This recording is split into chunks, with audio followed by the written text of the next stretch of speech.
Bagaimana strategi ASEAN merespon dampak COVID-19 ini? Dalam menghadapi atau merespon COVID-19, ASEAN telah mengeluarkan beberapa kebijakan dan juga beberapa organisasi-organisasi di berbagai bidang seperti kesehatan, ekonomi, dan pariwisata.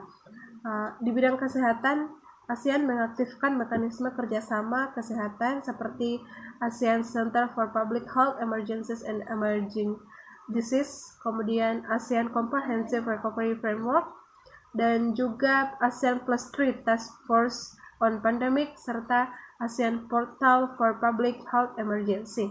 Kemudian di bidang ekonomi, ASEAN lebih fokus terhadap stimulus ekonomi, kebijakan fiskal dan moneter, serta bagaimana langkah-langkah perdagangan.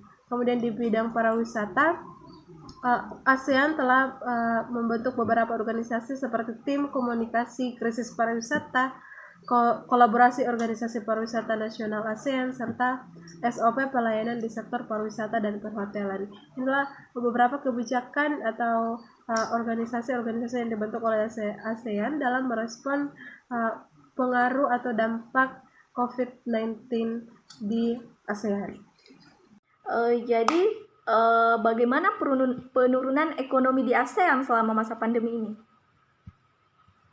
Baik, seperti yang kita ketahui bahwa pandemi COVID-19 memang memiliki sangat berpengaruh besar terhadap ekonomi bukan hanya di Indonesia saja, tetapi di beberapa negara termasuk negara-negara anggota ASEAN.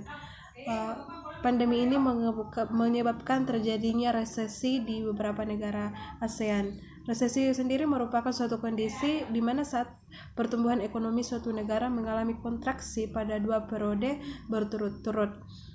Dibanding negara-negara tetangga di kawasan ASEAN, selisih atau perubahan pertumbuhan ekonomi Indonesia memang bukan yang terburuk. Namun, menurut Trading Economics, Indonesia termasuk negara dengan penurunan pertumbuhan ekonomi dengan selisih 2 digit pada kuartal kedua per 2020. Kemudian penurunan terkecil dicatatkan Malaysia sebesar 3,80% dengan pertumbuhan ekonomi pada kuartal kedua per 2020 sebesar 0,7%. Kemudian Thailand dan Vietnam masing-masing mengalami penurunan ekonomi sebesar 4,70% dan 6,37%. Dan Indonesia sendiri berada di urutan ketiga dengan penurunan ekonomi sebesar minus 10,37%. Kemudian Singapura yang sudah lebih awal mengumumkan angka pertumbuhan ekonomi kuartal kedua juga mengalami penurunan ekonomi sebesar 12,80%. Sedangkan Filipina menjadi negara dengan penurunan ekonomi terbesar pada kuartal kedua per 2020. Lalu, apakah dampak dari resesi ini bisa diminimalisir gitu? Ini adalah resesi pertama yang dialami negara ASEAN sejak krisis keuangan pada tahun 1998. Nah, pandemi COVID-19 memukul perekonomian negara-negara yang selama ini dinilai kuat pertumbuhan ekonominya, termasuk Korea Selatan. Korea Selatan masuk jurang resesi setelah 2 kuartal berturut-turut mencatatkan pertumbuhan ekonomi negatif.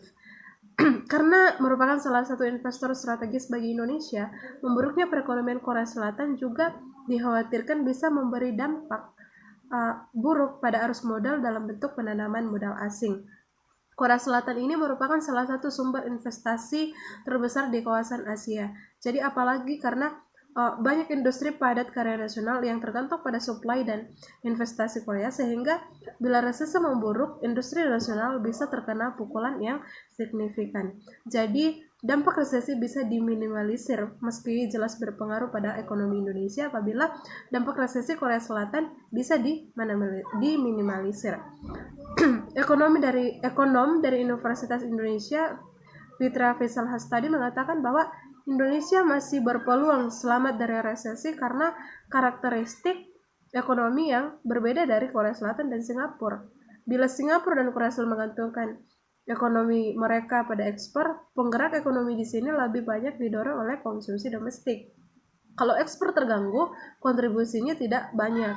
Perdagangan internasional Ini kalau kita lihat dari komposisinya, Singapura lebih dari 170% terhadap GDP. Juga kita lihat di Korea Selatan itu juga sama.